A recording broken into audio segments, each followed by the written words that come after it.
Welcome guys, gals and non-binary pals to this week's episode of Buffy Boys, your weekly review of Buffy the Vampire Slayer from a queer, literary and feminist perspective. My name is Joel, one of your hosts, and with me as always is your other questioning host. Brian, hi. Questioning? Hi. There we are, case in point. This week on Buffy the Vampire Slayer and Buffy the Boys, we're going to talk about Season 7, Episode 3, Same Time, Same Place. An episode whose title I've only now understood as I'm saying it out loud. I think it's also kind of like a reference to Batman to some degree. Yeah, that's a very good point actually. Yeah, that's kind of two layers to it. Yeah. So Brian, do you want to kick us off with the Buffy Ann summary for this episode? Sure. So this was first aired on October the 8th, 2002. It was directed by James A. Contner, who last directed Grave, and was written by the one and only Jane Espenson, who last wrote Double Me Palace, would you believe? And here is your Buffy Ann summary. Willow returns. She and the others miss each other at Sunnydale Airport. A flayed corpse is found. Buffy and Xander suspect Willow. A skin-eating demon paralyzes Dawn and then Willow, whom the others cannot see, though luckily Anya can.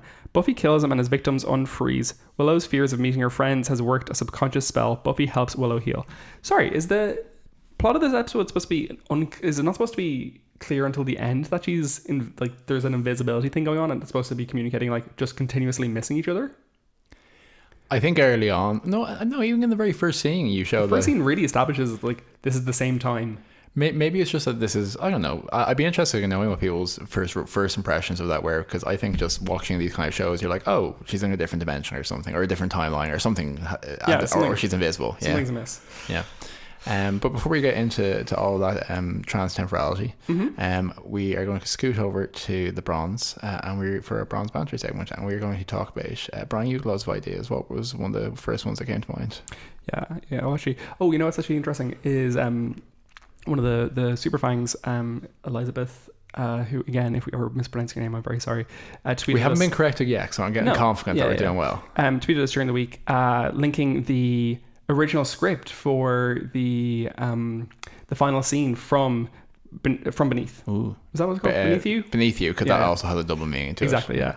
So, and it was really fascinating. So thank you so much for sending that on, because it showed like it was ham-fisted, and just like it felt like somebody had like knocked it out in in a couple of minutes, but like it really highlighted the expertise in the actual filmed scene. And interestingly, it also plays into this episode just a little bit, and we'll move on to the Bronze Banter then. I won't mention this further, but did you notice how Spike and Buffy kind of were interacting not quite right in this episode?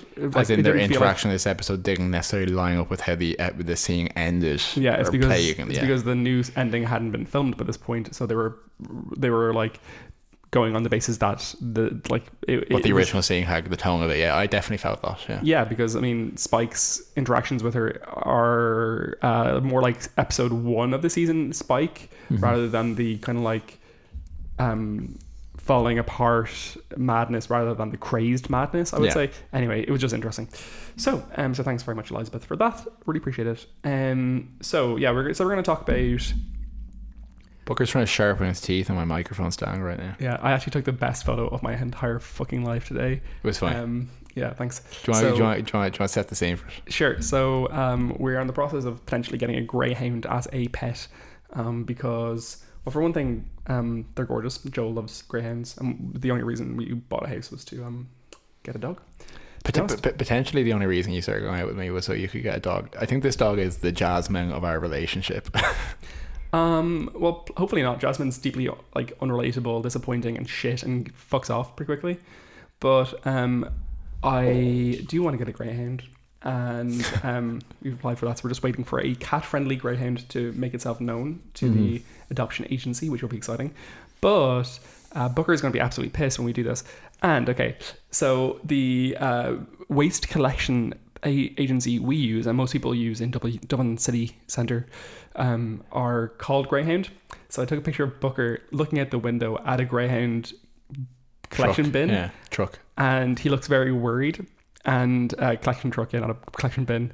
And I was like, oh, Booker can tell that something disturbing is racing its way into his life. And I was like, I'm a fucking genius. It was practically a Far Side comic. It was fantastic. Thanks. Okay. Oh god, I actually read so many Far Side comics when I was younger. I like the two things I read, I read I read very vociferously. Is that a word? Mm-hmm. I read a lot when I was younger. But the number one text I read, I would say, is Calvin and Hobbes, and then probably number 2 was just The Far Side. Yeah. Because it was a fucking freak. Anyway. I also read very velociraptorously, but I never came across those particular properties when I was younger. So yeah, well, that explains a lot, Joel. Yeah. Okay. So we said we're going to talk about Berserk. So I just which we have touched on before, but we've finished the anime now, and you've read quite a lot of the manga. Yeah, what's funny is that I actually haven't read a significant amount more of the manga than we have watched, but obviously the manga is much more voluminous. Mm-hmm. In the literally sense that many volumes. In the sense that plenty was cut from the anime. But anyway, so the idea there is that so we can kind of give a general overall viewpoint of the Berserk anime at this point. What I'd say is I think the anime itself was just incredible. I absolutely fucking loved it. The final 2 episodes just completely sold me on it as not a complete work. It doesn't feel complete in any sense, but as a property.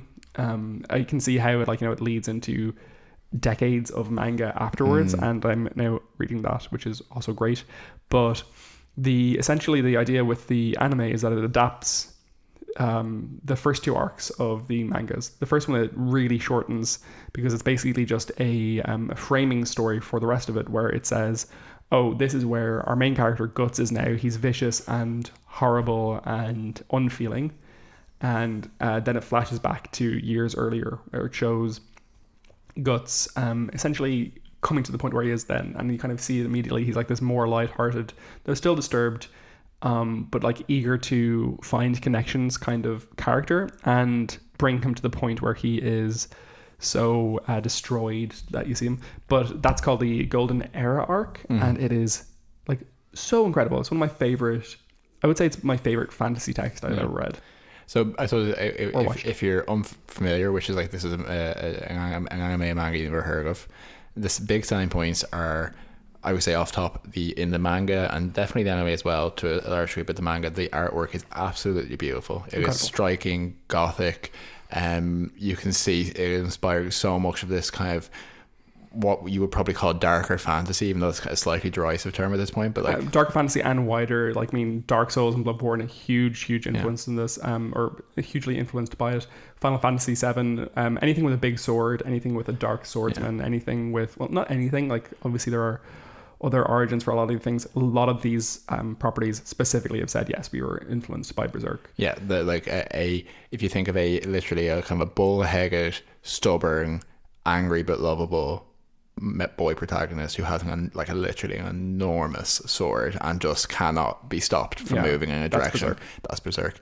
It's also, if you are going to watch it or read it, genuine content warning, it deals extensively with sexual assault and extreme violence.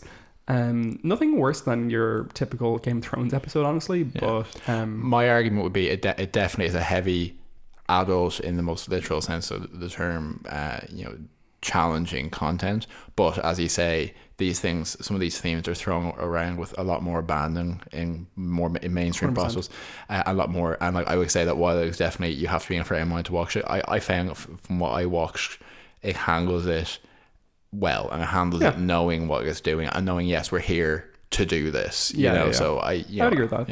Anyway, it's stunning, so thoroughly recommend. If you have a good bit of time to spare, the manga is, reasonably cheap to buy, actually. I've been picking up the deluxe editions, which are kind of €30 for about 3 to 4 volumes each.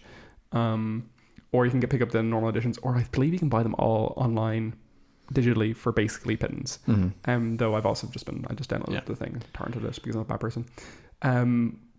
If you're in but if you don't feel like doing that, the anime is genuinely great in itself. Hugely recommend. 25 episodes, very consumable. If you are in region B for Blu-rays, which is kind of Ireland, Europe, UK, I think Australia as well, you can pick up the Blu-rays on Amazon for £25. It's it's very, very reasonable. big fan. I think I'm gonna get a Berserk tattoo at some point. I really liked it. It's definitely gonna happen. Yeah. And yeah, I suppose transitioning kind of through the theme of big sorgs, and the other thing I did with my time, which is going to be no news to so many people, but was very much news to me, was I finished playing all of the Final Fantasy VII Remake. Which is, you know, a horror like concept because you have not played the original Final Fantasy VII. No, I haven't. I have no experience with. I don't know what the first fantasy was. I don't know what the middle fantasy was. This is my Final Fantasy introduction.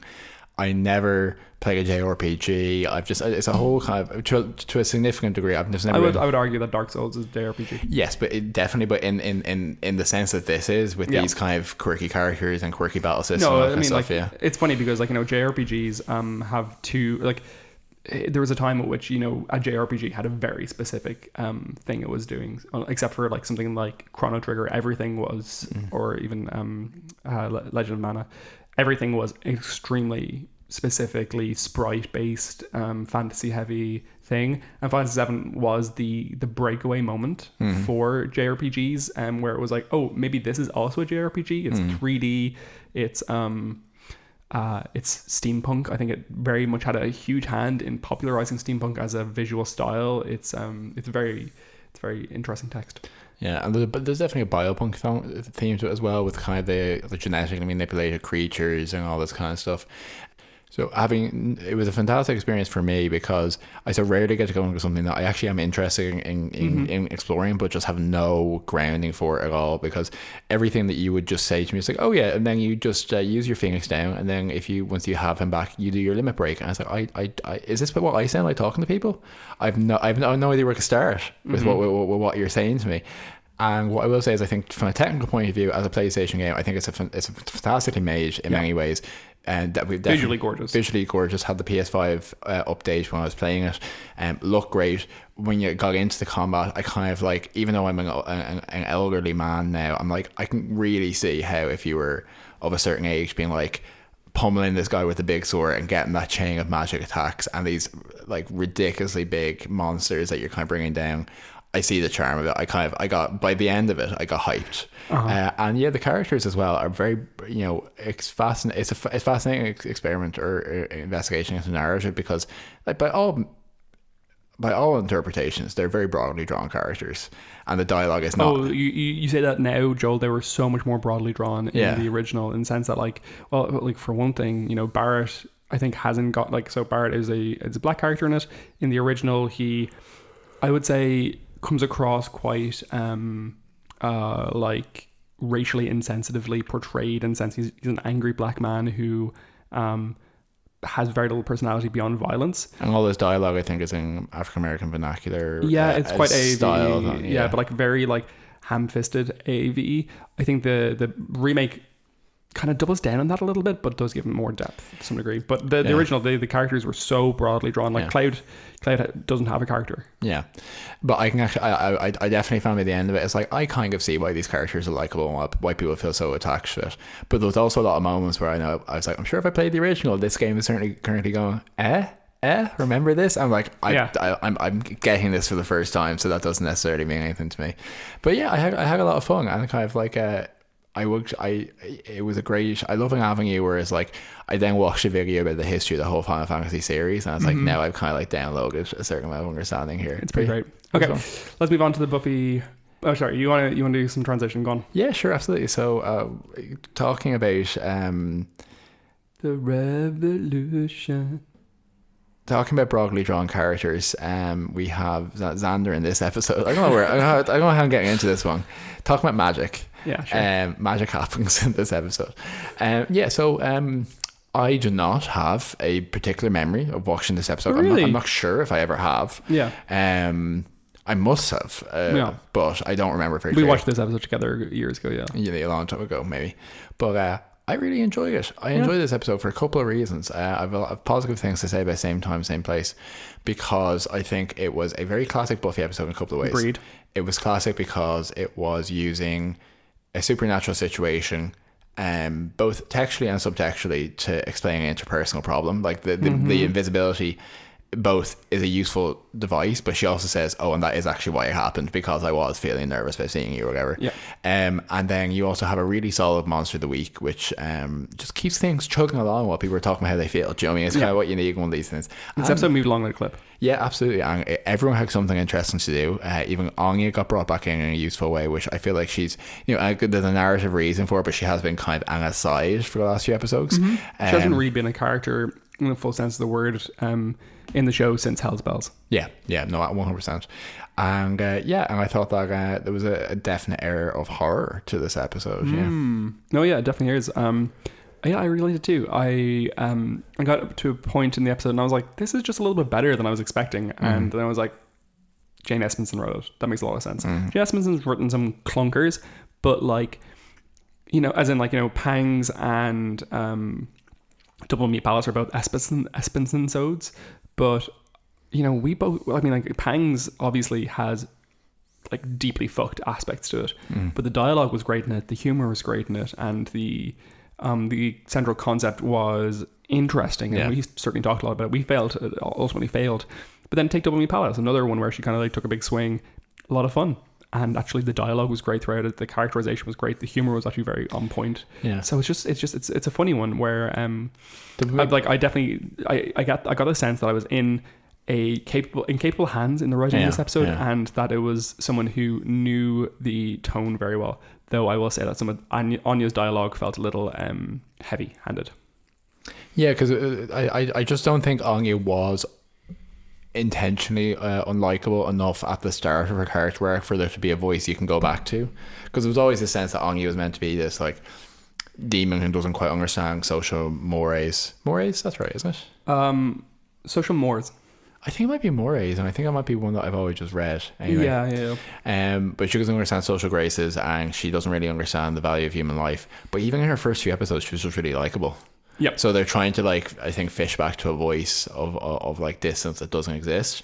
But I think that the central premise that Willow is coming back, everyone is nervous about it, and Willow has now become invisible because of this kind of subconscious spell she's cast, and there's a question of whether she is killing again. Mores, you're right. Yeah. I think it works well. I think it's the kind of thing that, particularly when they're doing the same scene twice on a number of occasions, it could both have been confusing and boring. Yeah. And I actually think they pulled it off reasonably well. And I'm very particular about that kind of stuff. Yeah. And I was like, no, this is like, it's communicating both if we take two examples, the opening scene where she's in the airport, or they're in the airport, having these really clear, the boy drops his teddy and stuff. There's like the clock showing the time. Communicates that like, oh, something is happening, and that is no one's fault necessarily. And also I think the scene where they're both interacting with Spike, we watched him do that scene twice, and it was useful. It was useful.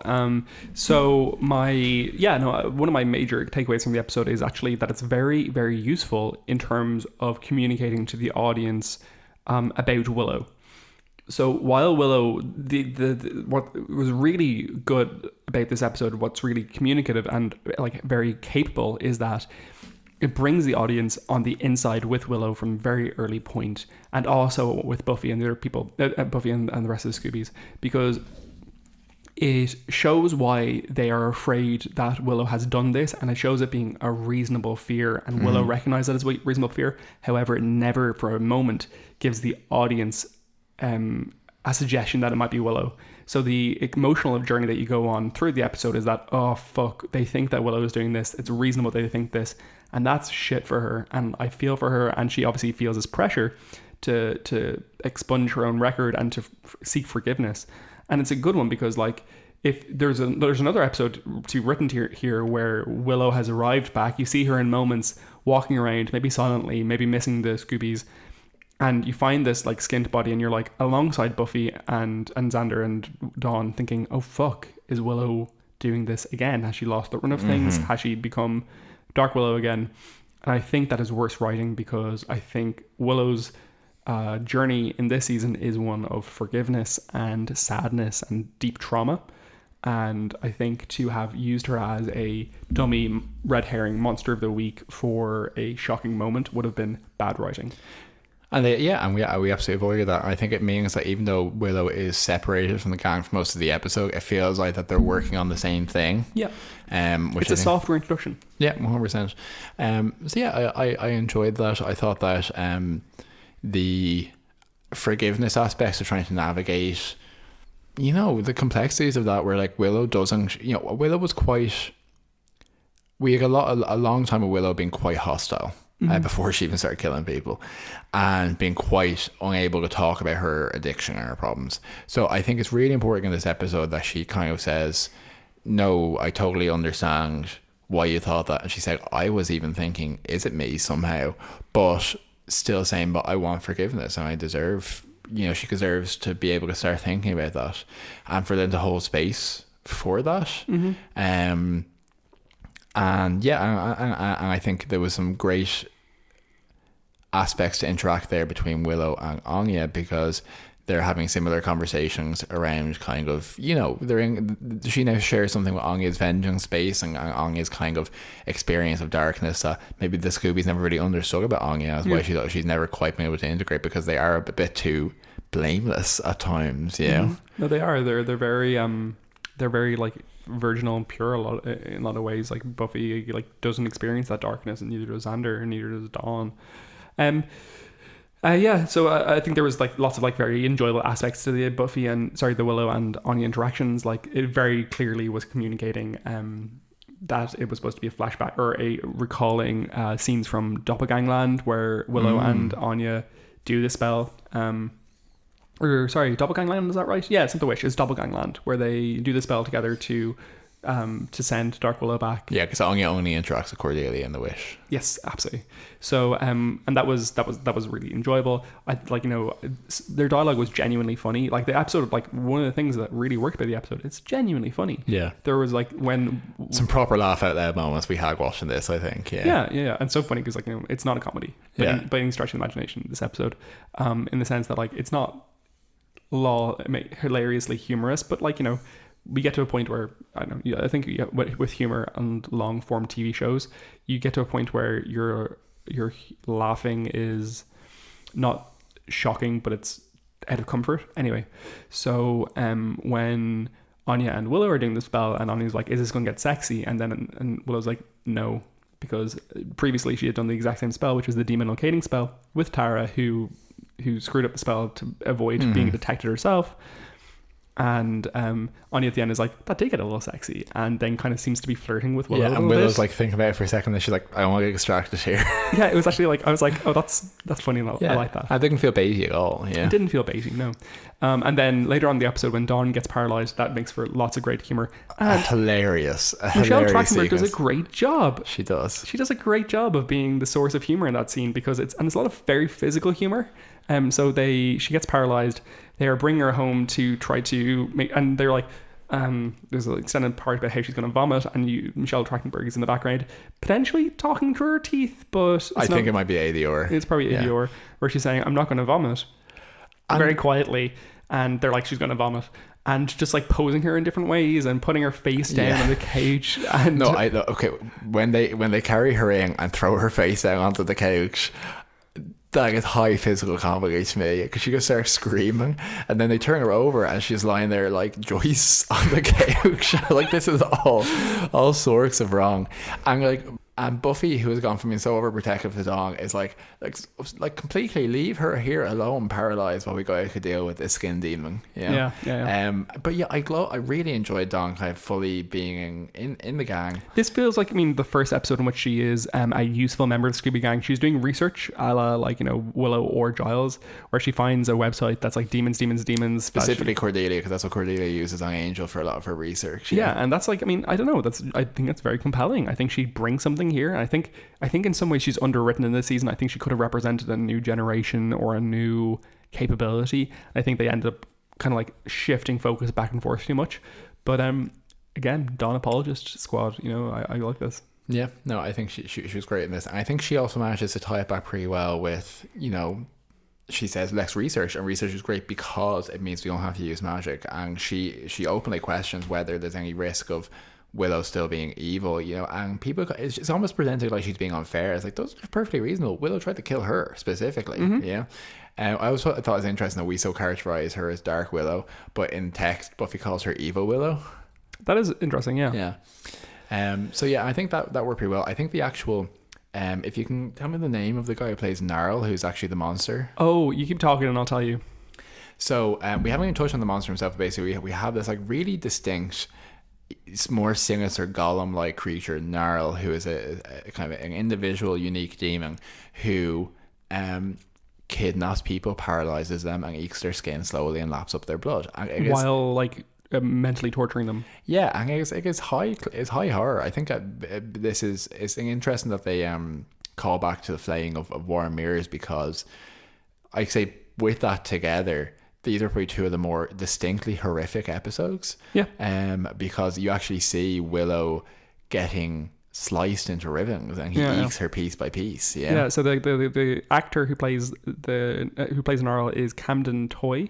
Yeah. Who previously was a gentleman in Buffy, and I think a couple other roles in this. So if he was a gentleman in Hush, I'm pretty certain he was that Kinderstote in that episode where Buffy's in the hospital. Dex sleeps with his shoes on, or whatever that was called.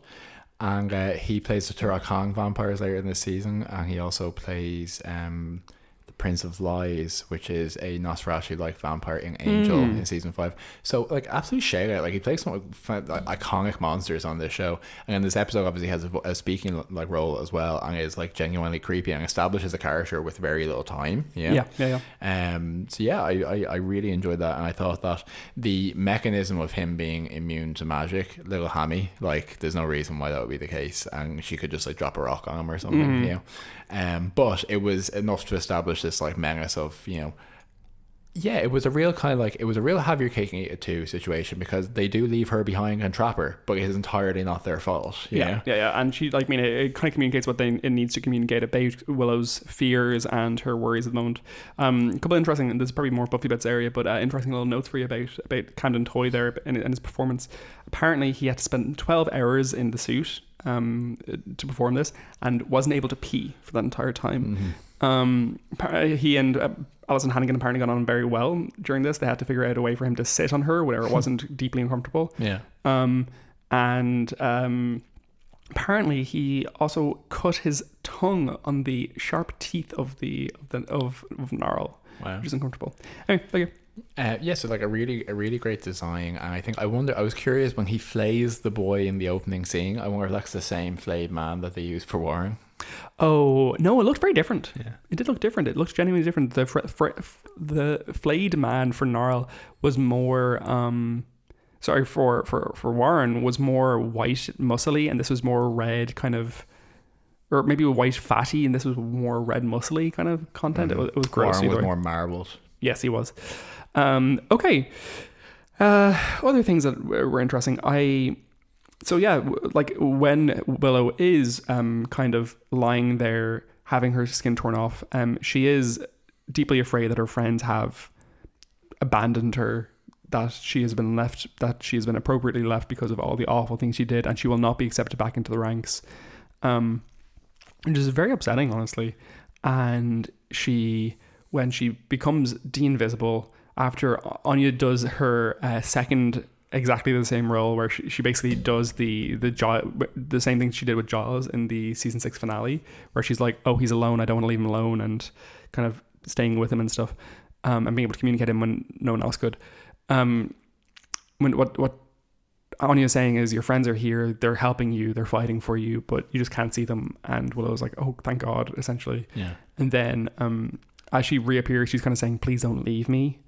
And Buffy and Xander are like, we never would. And it's a really nice return to the core trio, and the core trio of friends, and it feels friendly and feels comforting and warm, and it was nice. Absolutely. And I think that with the exception of that one special effect where she reappears, the entire thing is done through suggestion. Like, you never, that it's just them shooting the same sex twice. Yeah, and it's very effective. Yeah.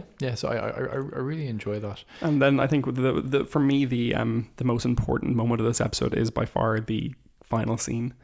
The final scene is Willow meditating on her bed. I'm not sure which bed it is, actually, to be honest, because it's obviously not Joyce's bedroom anymore. That's where Buffy sleeps now. Buffy's old bedroom, I think. It must be Buffy's old bedroom. Yeah, that makes a lot of sense. Imagine Angel climbing in that window 100%. It's that bedroom. Yeah, you're right. It is Buffy's bedroom. And she's meditating, and she explains to Buffy that she's healing her skin back. And Buffy kind of like, first of all, kind of like starts joking and kind of keeps her at arm's length.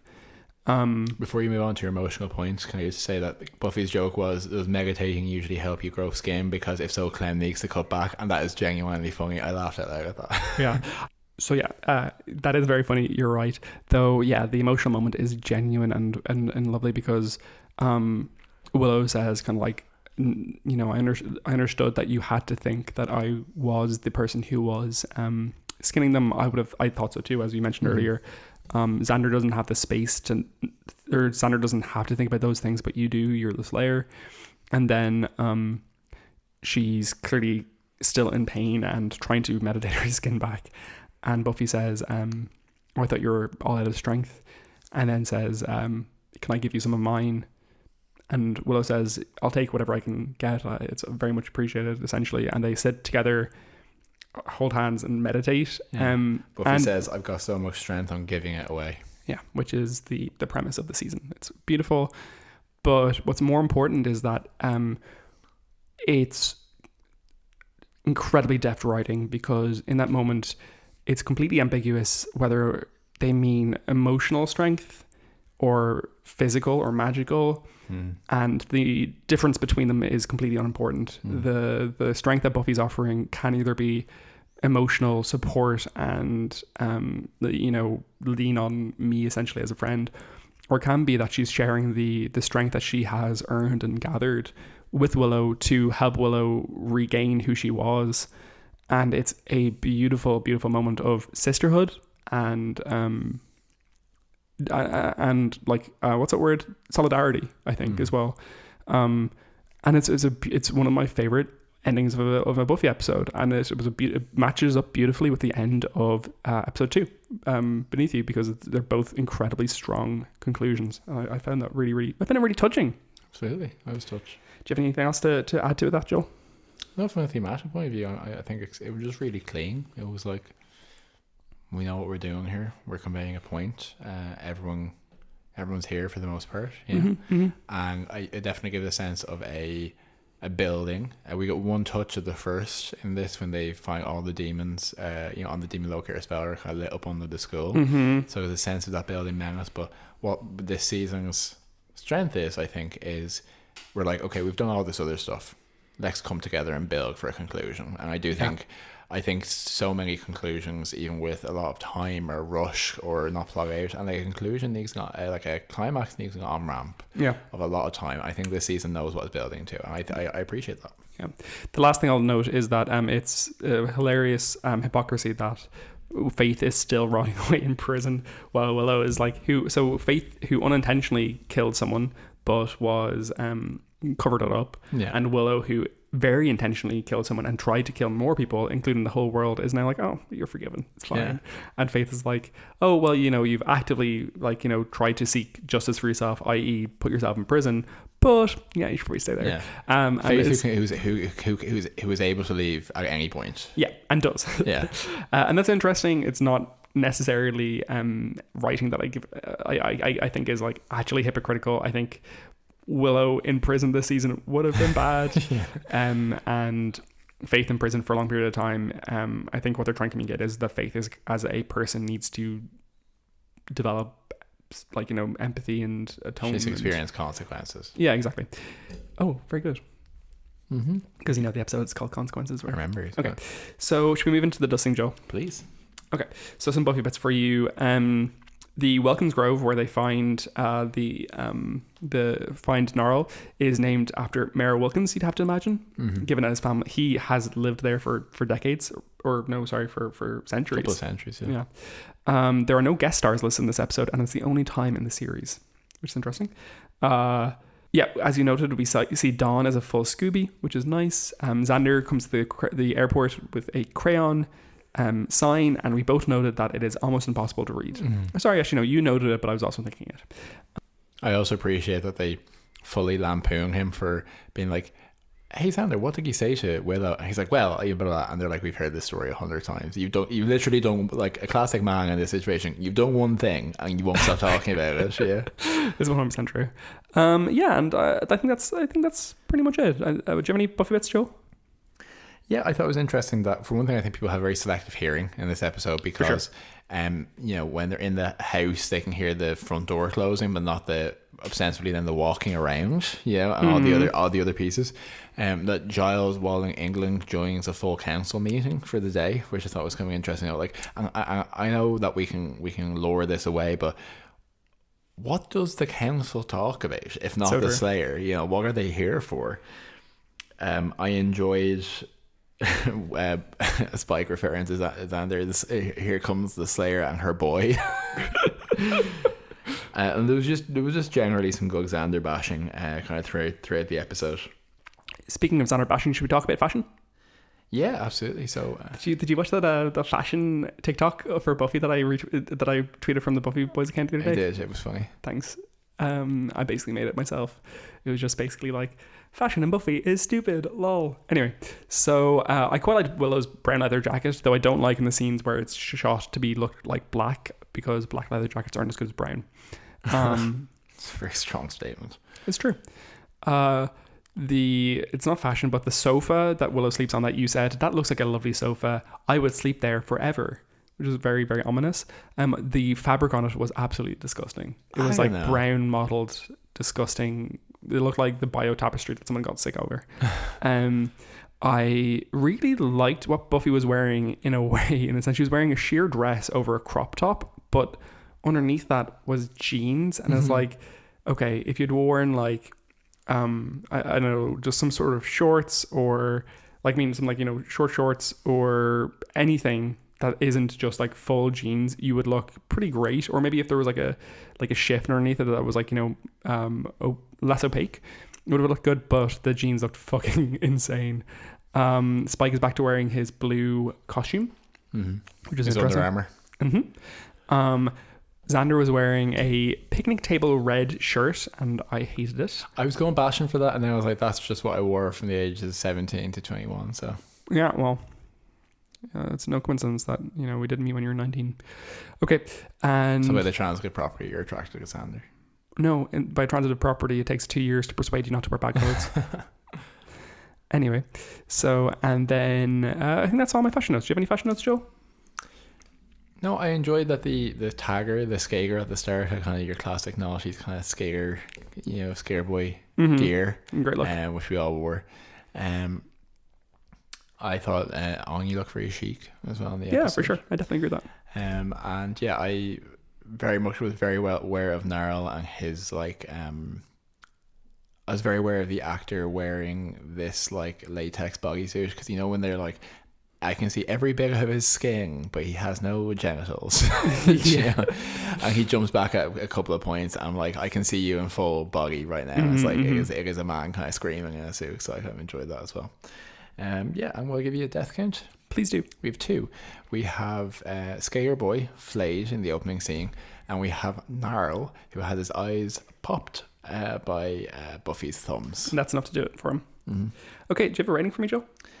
Yeah, I think I would probably give this episode, I think, 9.3 squirts of ocular fluid. Okay, go ahead.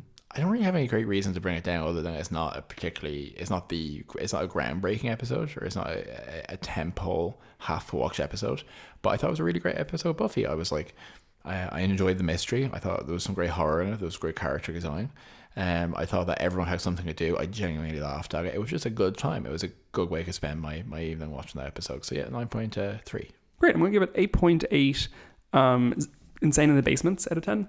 I really enjoyed it. I don't think it's groundbreaking by any means. I would kind of list it alongside things like what was it called? I Was Made to Love You, or equally kind of like, well done week Monster of the Week things with an emotional core to it that were quite compelling. I have no major criticisms. I think it was pretty tight overall. And my one knock would be, I think some of Anya's dialogue is stilted. And just some of the dialogue overall is maybe just a touch stilted. Yeah. I think some episodes in the season are going to get a certain boost from me as well, because they're just not that familiar to me, so it feels a little new when I'm watching it. Yeah. Nice. I would like to have new Buffy. Okay. Should we move on to the Cordelia Chase show? Yeah, so over on Angel, we have The House Always Wins. And essentially the thrust of this episode is that the gang travel to Vegas to find Lauren, ostensibly because Angel wants to be read by him so he can figure out what he needs to do next. But really what the episode is trying to do is position them to rescue Lauren, who we're meant to have understood is in danger, is being trapped here.